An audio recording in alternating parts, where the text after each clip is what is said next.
আসসালামু আলাইকুম।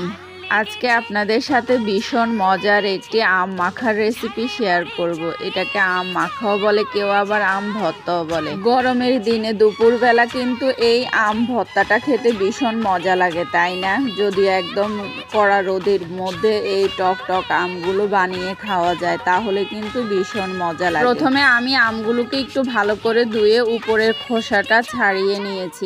দেখেন আমার আমগুলো খোসা ছাড়ানো শেষ। এখন একটা পিলা দিয়ে এগুলোকে আমি লম্বালম্বি ভাবে কেটে নিব। আমগুলো আমি এইভাবে লম্বালম্বি ভাবে কেটে নিয়েছি। এরকম পাতলা করে কেটে নিলে কিন্তু আম ভর্তা খেতে কিন্তু ভীষণ মজা লাগে। এরপর আমি দিয়ে দিব এখানে 1 চা চামচ রসুন বাটা, 1 চা চামচ চিনি দিয়ে দিব, 1 চা চামচ দিয়ে দিব গুঁড়া মরিচ।